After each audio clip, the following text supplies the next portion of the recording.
बेआईन जबरदखल उच्छेद तहसिलदार को दाबीपत्र। कटक जिला नियाली तहसिल अधीन बेआईन जबरदखलकारी उच्छेद करने को दाबी। एने सचेतन नागरिक और युवक माने एकाठी हुई नियाली तहसिलदार को लिखित दाबीपत्र प्रदान करिसेंती। तहसिल अधीन दीर्घदिन धरी विदेशी अजणा लोक माने सरकारी जमी रे जबरदखल करी घर करी रही आसुछंती। तहसिल कॉलोनी पाचेरी पार्श्व घर करी रहुथुबा बेले किपरि तहसिल प्रशासन जानि पारु नाहांती ताहा चर्चार विषय पलटिछि। इबे बांग्लादेशी अनुप्रवेशकारी पशि आसुथिबारु सबुठी याको विरोध करा जायछि। एने तहसिल प्रशासन पदक्षेप नेबाको दाबी होउछि। 10 दिन मध्य कार्यानुष्ठान न हेले आंदोलन पई अभियोग करी चेतावनी दैछंती।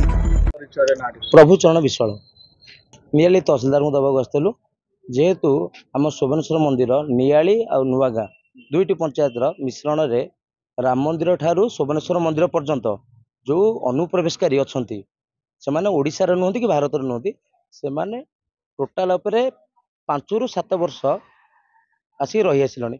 विगत दिन में निमापड़ारू विदा कराइला से गोप जाइए गोप्रे विदा कराला से नियाली आसिक रही तो कौ मैंने रखिंट कौ मैंने जार स्वार्थ थी नदी कूले रही शोभनेश्वर मंदिर प्रांगण हाँ घर कर छात घर अच्छी आजबेस्ट घर अच्छी चाल घर अच्छी।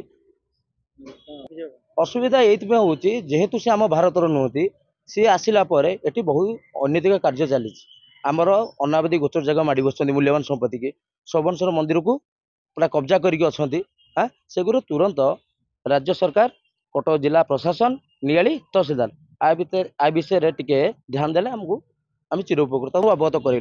10 दिन भितर जदि से चिन्हट न करी उठिया न जाए ताले आम राजरास्ता अवरोध करूँ कहीं आम जगह रही कौन किसी वाइज नुह से ठीक नुह से जगह चिन्हट कर विदा करा जाऊ।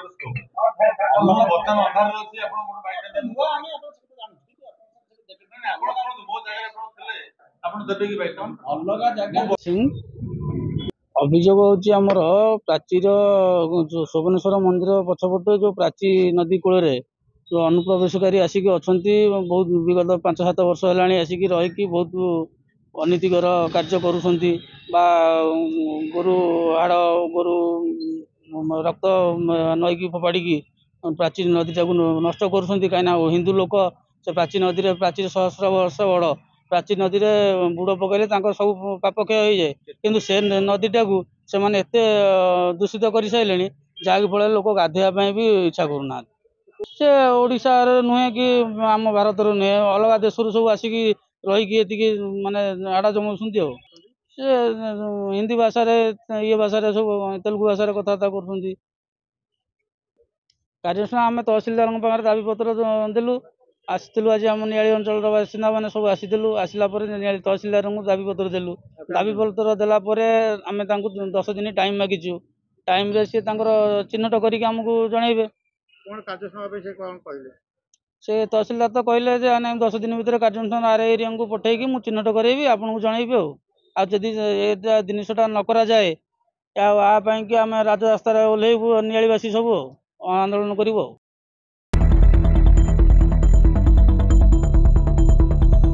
Report S news Odia.